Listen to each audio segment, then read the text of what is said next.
On today's podcast, we're talking about a subject near and dear to my heart. We're talking about March Madness. And again, many of you know that I love the sport of basketball, but beyond basketball for me, March Madness is an annual reminder about hope, about connection, about going for it, and the power of leadership, culture, and teams. And every year, the drama and the lessons play out right in front of our eyes, and something that we ought to pause and make sure that we remember for our own journey and our own teams and the cultures that we're trying to create. Welcome back to the Thermostat with Jason Barger.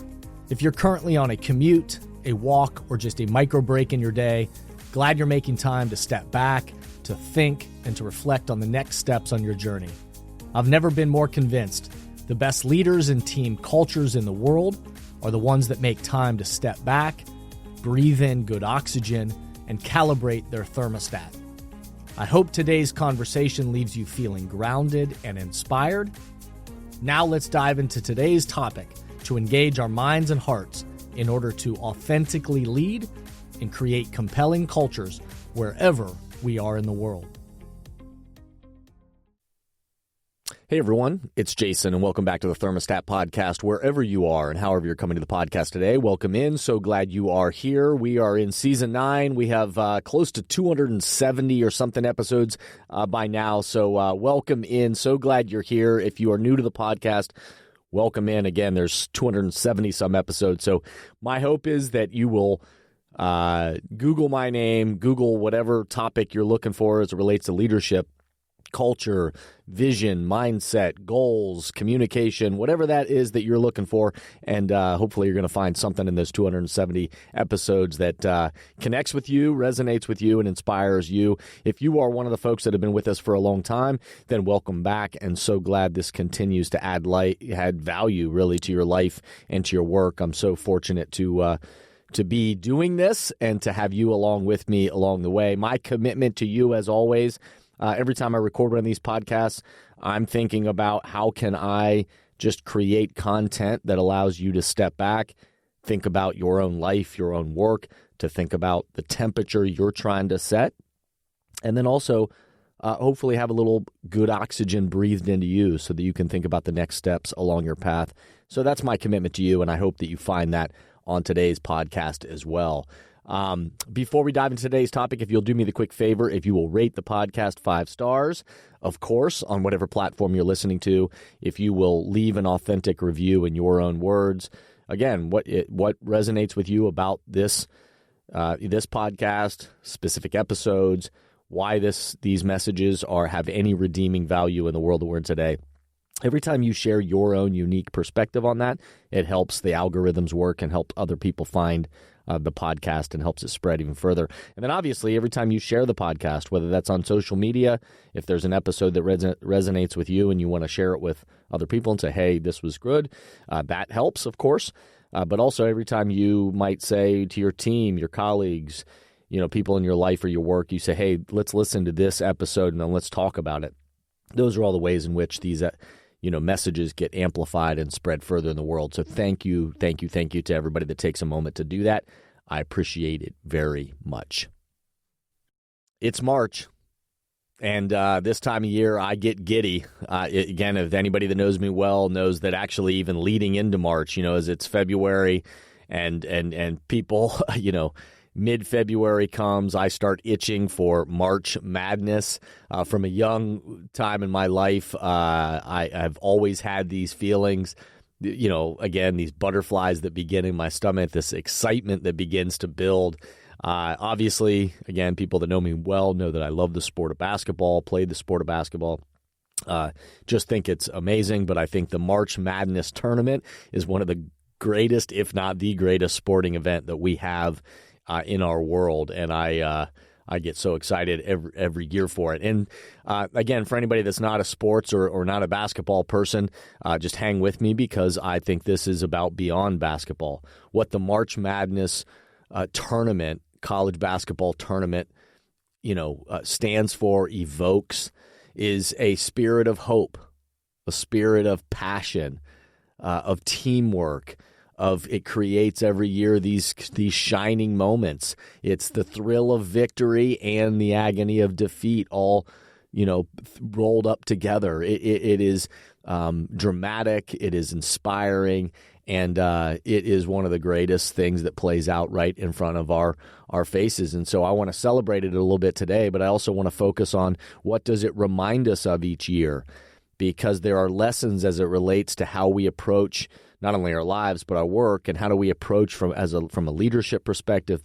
How do we approach the cultures that we're trying to create with our teams, with our organizations, with the people around us? There are lessons that play out every year in March Madness right in front of our eyes that remind us about what it is required to be a team or a group of people to navigate their way through obstacles and to be successful. And so I want us to step back and to highlight some of those lessons that that we need to learn and we need to be reminded of each March when we come together. So on today's podcast, we're talking about a subject near and dear to my heart. We're talking about March Madness. And again, many of you know that I love the sport of basketball, but beyond basketball for me, March Madness is an annual reminder about hope, about connection, about going for it, and the power of leadership, culture, and teams. And every year the drama and the lessons play out right in front of our eyes, and something that we ought to pause and make sure that we remember for our own journey and our own teams and the cultures that we're trying to create. So before we dive into today's episode, let's pause, take a quick break, and we'll be right back. Many teams and organizations right now are realizing that they need to do both. They need to engage the minds and hearts of their people in person, where everyone in the room can experience the energy of congregating together and find clarity for the road ahead. And they also need to continue to find ways to engage the minds and hearts of their people virtually, with those who are working remotely or at a distance. So, if you are in the process of planning your next team meeting, company all-hands event, conference or culture summit, and are looking for support with a powerful keynote speech, facilitated team conversations that are the currency for change, or deeper development on leadership mindset and an intentional strategy for the culture you're trying to create, I hope you'll contact us at jasonvbarger.com, jasonvbarger.com. It is my privilege and our honor to partner with great people to provide support in these areas. We want to breathe oxygen into your leaders and throughout your organization so you can set the temperature you want for your culture. We look forward to connecting with you soon.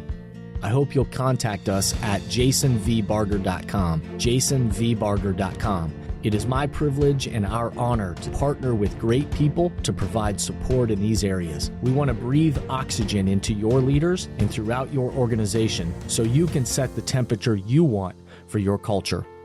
We look forward to connecting with you soon.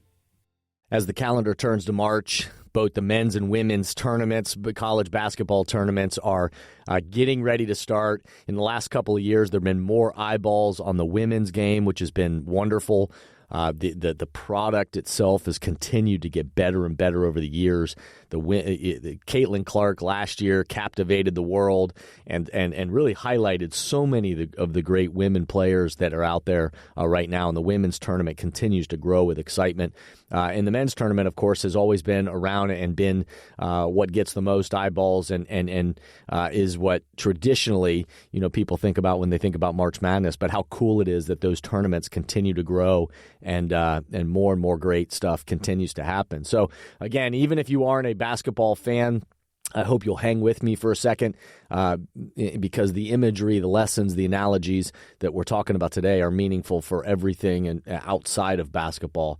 And so some of my general observations and foundational things that every time when March Madness shows up each year, I'm reminded of these things, and it's helpful for me to step back and think about them, not as it relates, again, just to basketball, but how does it relate to the teams that we're a part of, to the organizations that we're a part of, to our families or groups that you might care about. And these are just some kind of truths that we're reminded of every year when this tournament that captivates so many of our minds and hearts each year that just reminds us and plays out in front of us. And so let me remind you of a couple of those things, and then I'll dive into some other points for today's podcast. But a couple of foundational things. The most talented teams don't always win. And sometimes we need to say that out loud, and we need to remind ourselves of that, because in team or organizational settings and businesses, sometimes we just think we got to go find more talented people. And the reality is, yes, we need to have good talent, and we need to find the best talent we can. But every year, March Madness reminds us that it's not the 5 best players on the court that win, but it's the best 5, the 5 that are able to play the best together. Right now in the men's game, there is, Rutgers University has 2 players that are going to be drafted within the top 5 of the NBA draft.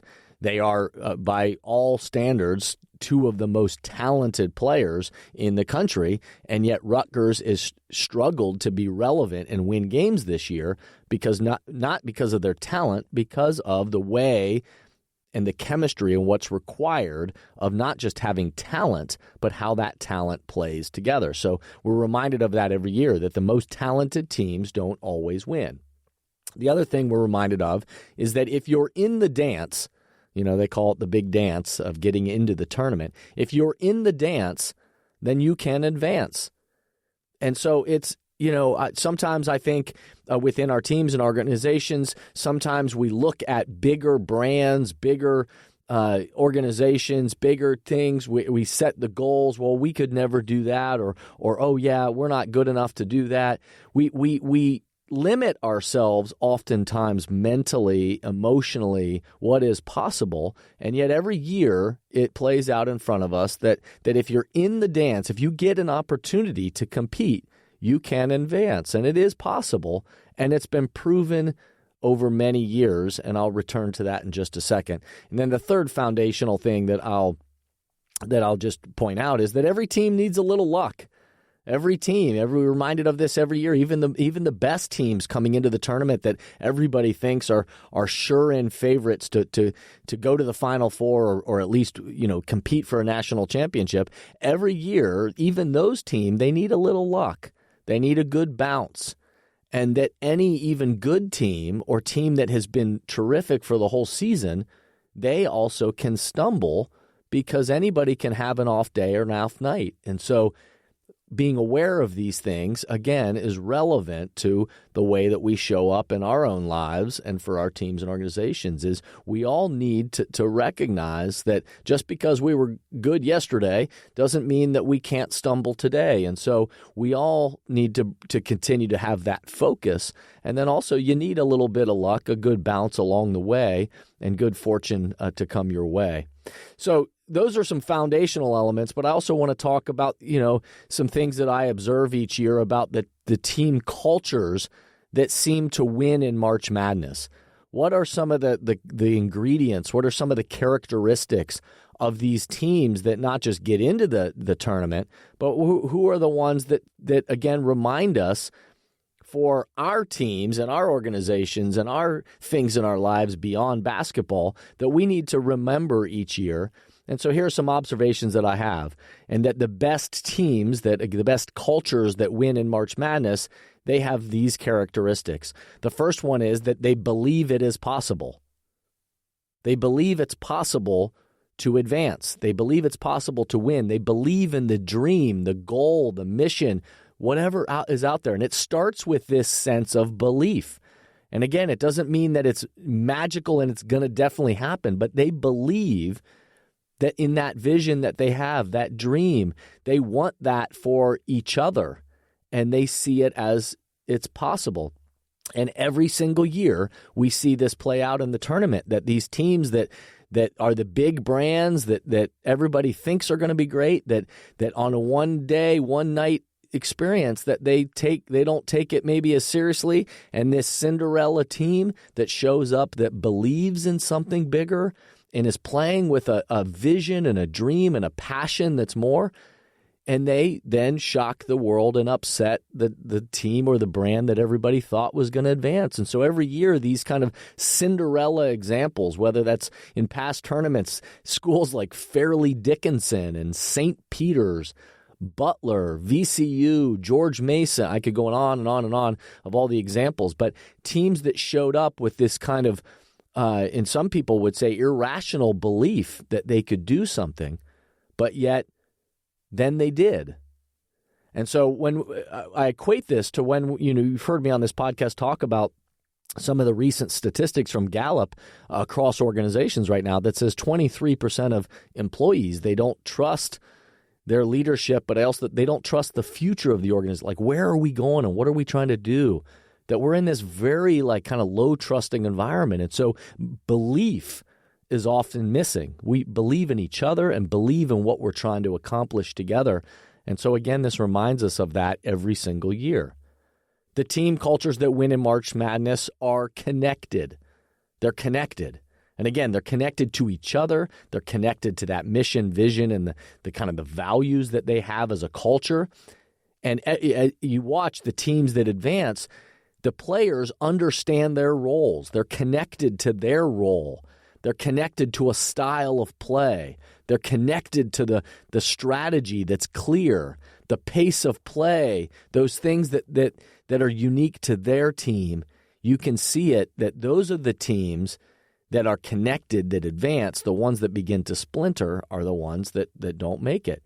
And again, I'm reminded of that statistic that 90% of employees right now in the world say they want to be connected to their team, their organization, to be connected to something that's more meaningful. And so we know this is what people want, and yet, again, it takes intentional leadership and work to help people have clarity of their role, to understand the strategy, and then to practice how is it that we not only know the strategy, but how is it that we play together. Team cultures that win in March Madness, adversity arrives. Adversity arrives. For every team and every organization and every human on the planet, we know this, that adversity is going to show up at some point. And so as it undoubtedly does for all, teams and every player and every, organization in the world, when adversity arrives, not if it will, when it does, they pull toward each other instead of pulling apart. Instead of blaming each other, pointing fingers, they take personal responsibility and ownership. And every single year when we watch this tournament play out in front of our faces, we see the teams that kind of implode and begin to finger point and blame and or have a hard time dealing with that adversity when it shows up, and others that seem to pull together and begin to kind of rise above and navigate their way through these moments. And so we know that in our lives, in our work, in our organizations, that it's not always puppy dogs and ice cream. It's not always success and things being joyful and easy. We know that adversity always shows up at some point. But our response to that adversity, the proactive coaching and developing of our mind and our connection together, helps us when it arises, that we already know the response that we're committed to making. And so we don't get caught up in those kind of that kind of adversity like others might do if they weren't prepared for that. The other thing, a couple of things that we are reminded of that team cultures that win in March Madness, execution matters.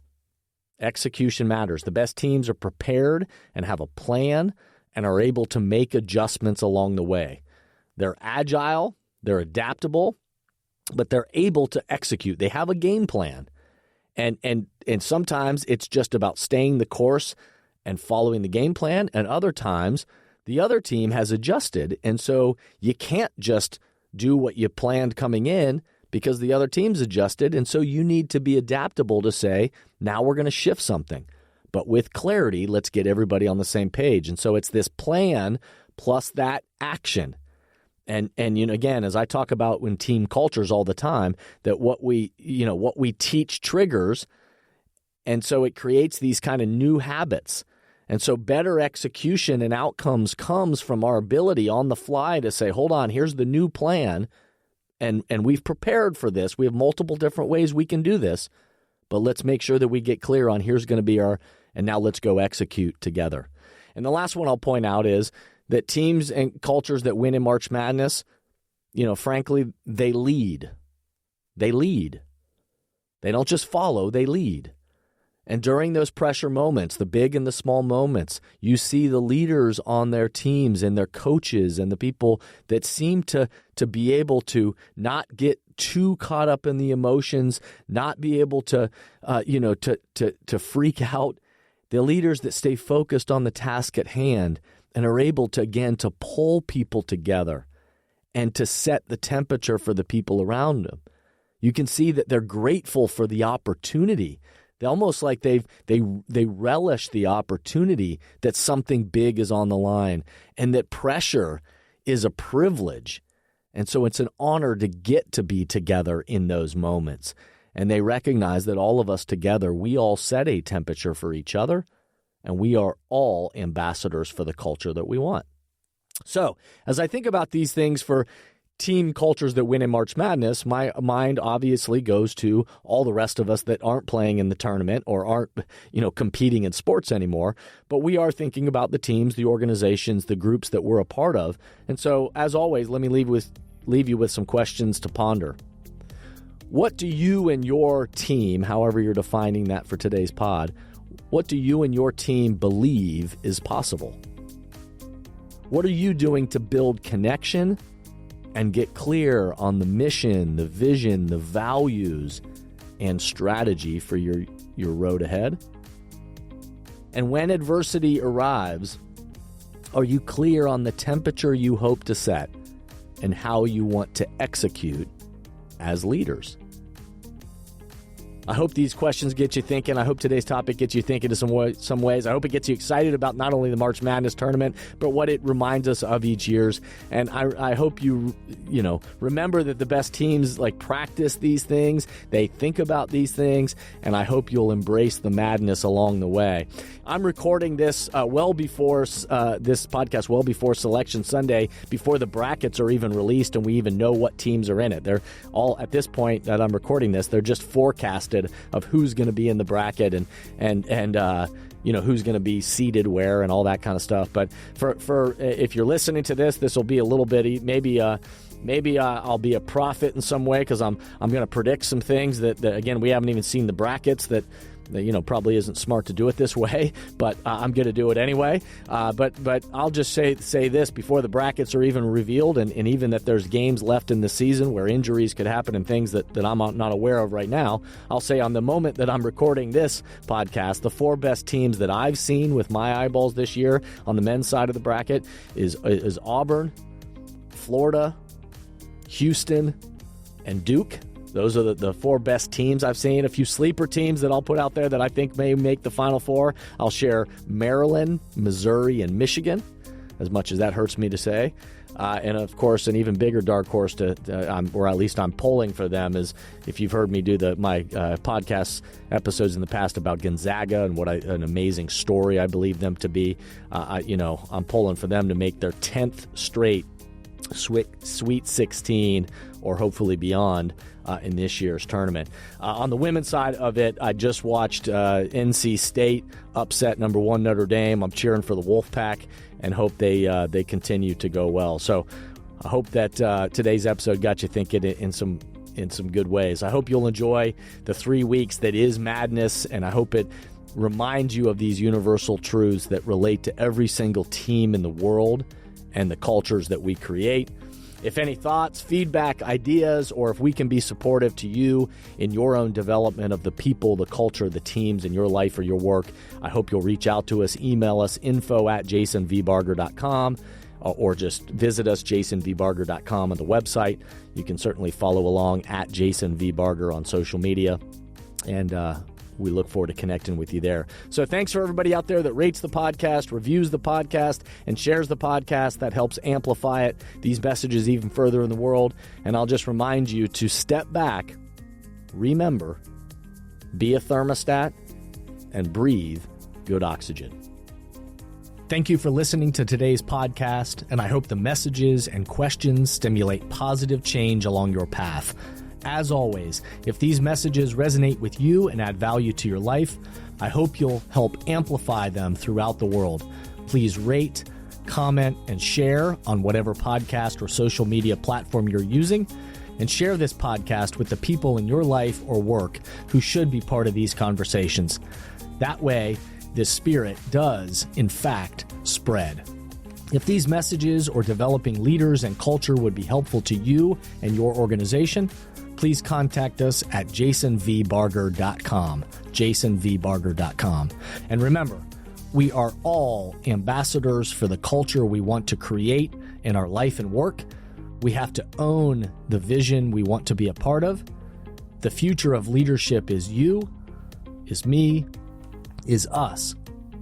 Be a thermostat.